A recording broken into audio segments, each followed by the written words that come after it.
பில்கேட்ஸோட friend இருக்காருல்ல, அவரோட friend இவருக்கு ஈக்குவலாக ஒர்க் பண்ணுவாராம். அவருக்கு கம்ப்யூட்டரில் அவ்வளோ ஒரு இன்ட்ரெஸ்டாம். ஏன்னா உலகத்தில் பல 1000 கோடி பல 100 கோடி பேர் படிச்சுட்டு இருந்தாங்க ஸ்கூலில்.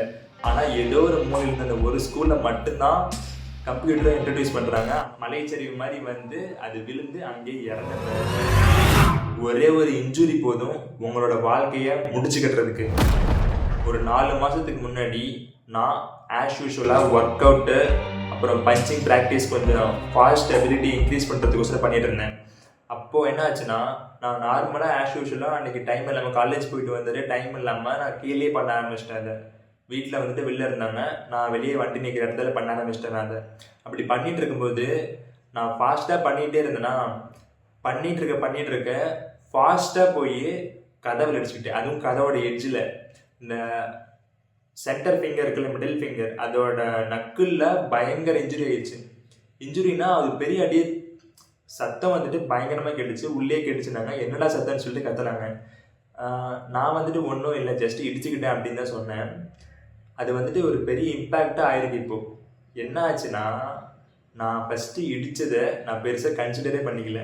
சரி ஜஸ்ட் இடிச்சுக்கிட்டோம் அப்படின்னு சொல்லிட்டு சும்மா ஒரு ஐஸ் கியூப் வச்சுட்டு விட்டுட்டேன். ஒரு 1 வீக் இருக்கும், சரியாயிரும் சொல்லிட்டு விட்டுட்டேன். சரி 1 வீக் மேலே ஆயிடுச்சு, 2 வீக்ஸ் ஆச்சு, சரியாயிருன்னே விட்டுட்டேன். அப்புறம் தான் போய் டாக்டரை கன்சல்ட் பண்ணப்போ ஏன் இவ்வளோ நாளாக வரல அப்படின்னு கேட்டாங்க. 1 மந்த் மேலே உள்ள கன்சல்ட் பண்ணப்போ அது சரியாயிரும் என்ன ஜஸ்ட் வீக்கு தானே அப்படின்னு சொல்லிட்டு விட்டது தான் இவ்வளோ பெரிய வினையாக வந்து நின்றுட்டு இருக்குப்போ. இப்போது ஃபிசியோதெரப்பி போயிட்டுருக்கு. வீட்டில் 3 டைம்ஸ் ஐஸ் வச்சுட்ருக்கேன். அந்த பிளேஸ்க்கு நான் ஐஸ் வச்சு டேப்லெட் போட்டுட்ருக்கேன். அப்புறம் கொஞ்சம் கோல்டர் வந்துருச்சு அதே டைமில் நான் சிரப்பு அதெல்லாம் குடிச்சிக்கிட்டு மேனேஜ் பண்ணிட்டு தான் இருக்கேன். இது நான் அப்போவே சரி பண்ணியிருந்தேன். மேக்ஸிமம் க்யூர் இருக்க நிறைய சான்சஸ் இருக்குது. எதையுமே ஒரு ரொம்ப அலட்சியமாக விட்டுருவாங்கன்னு சொல்லுது அந்த வீடியோ. அதே மாதிரி தான் இன்னொரு நாள் நான் எங்கள் அக்கா வீட்டுக்கு போயிருந்தேன். அன்றைக்கி ஒரு சம்பவம் நடந்துச்சு. அது என்ன சம்பவம்னா, போயிட்டு ரிட்டர்ன் வந்துட்டேன். அன்றைக்கி ஆக்சுவலாக மழை ஆல்மோஸ்ட் நிறைய ரெயினாகவே இருந்துச்சு. ரெயின் முடிஞ்சு நான் அந்த ரெயினியான ரோட்டில் தான் வந்துட்டு இருந்தேன். அப்படி வந்துட்டு இருக்கப்போ ஒரு பிளேஸ்ல நாய் திடீர்னு உள்ள போந்துருச்சு. வணக்கண்டா மாப்பிள்ள அப்படின்னு சொல்லிட்டு உள்ள போந்துட்டான். என்ன பண்றது, அப்படியே வண்டிய ஃபாஸ்டா போயிட்டு இருந்தேன். ஒரு 70 hours போயிட்டு நினைக்கிறேன். தட் ரேஞ்சில் போயிட்டு இருக்கப்போ சடனா வந்துச்சுன்னா என்ன பண்ண முடியும்? அதுவும் அந்த ரெய்னி ரோட்ல எவ்வளவு வெட்டா இருந்தது ரோடு. அதுலயே பிரேக் போட்டு வளைச்சு ஒரு 5-6 டைம் வளைஞ்சு போயிருக்கும் வண்டி. அப்படி வளைச்சுதான் போய் நிறுத்தினேன். அந்த நாய் பாட்டுக்கு பார்த்துட்டு அவர் பாட்டுக்கு போயிட்டு இருக்கு. எல்லாரும் சுற்றி இருக்கவங்க நல்லா தான் பார்க்குறாங்க. எப்படா தப்புச்சான், எப்படா அவன் கீழே விழுவாமல் தப்புச்சான் அப்படின்னு தான் ஆச்சரியப்பட்டு பார்க்குறாங்க. வண்டி ஓடிட்டு போயிருந்தவங்க திரும்பி பார்க்குறாங்க என்னைய. அதுலேயும் எனக்கு எவ்வளோ லக்கு இருந்துக்குன்னு பாருங்கள். அந்த லக்கு மட்டும் இல்லைன்னா நான் அப்பயே கீழே வந்திருப்பேன். 2 மாதம் கண்டிப்பாக ஹாஸ்பிட்டல் இருந்திருப்பேன். எனக்கு தெரியும். ஹெல்மெட் போட்டிருந்தேன், பட் கை கால்லாம் அடிபட்டிருக்கு கண்டிப்பாக.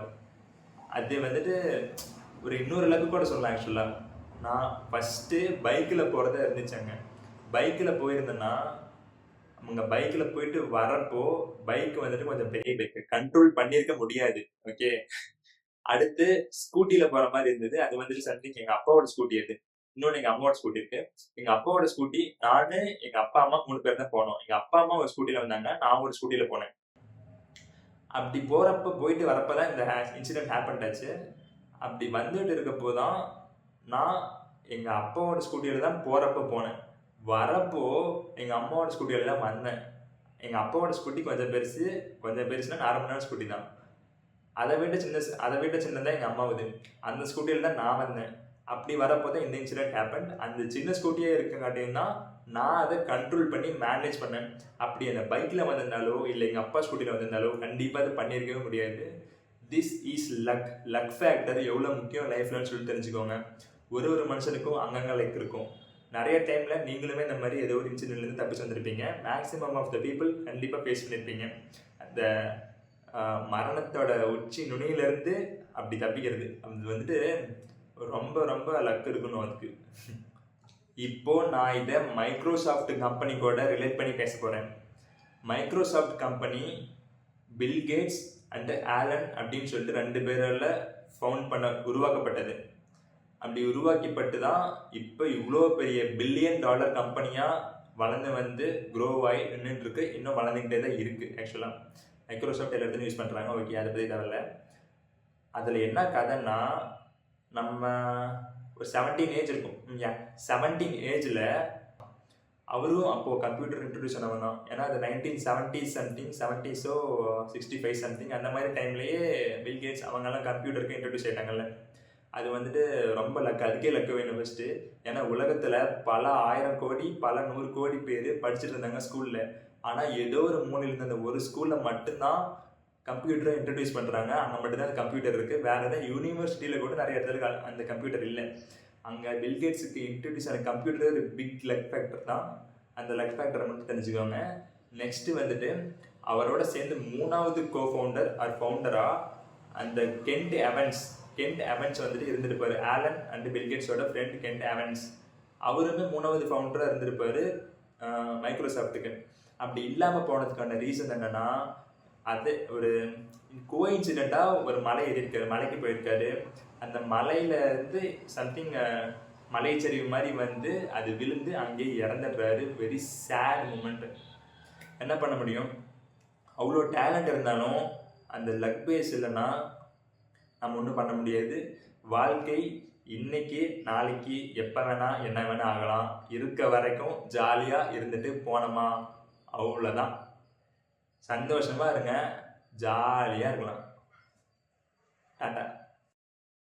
Followed by this video next வீக்கு how to become a crore பற்றின ஒரு வீடியோ லான்ச் பண்ணிட்டேன். அந்த வீடியோ பார்த்தீங்கன்னா ஸ்ட்ரக்சர் பை ஸ்ட்ரக்சராக சொல்லியிருப்பேன். எப்படி வந்துட்டு மணி வந்துட்டு ஏர்ன் பண்ணி, எப்படி இன்வெஸ்ட் பண்ணி, எப்படி க்ரோ ஆகுறதுன்னு சொல்லிட்டு. அந்த ஒரு வீடியோ பார்த்தா போதுன்னு நினைக்கிறேன். நீங்கள் கண்டிப்பாக க்ரோ ஆயிடுவீங்க. அந்த வீடியோ பார்க்க சப்ஸ்கிரைப் பண்ணிடுங்க. பை.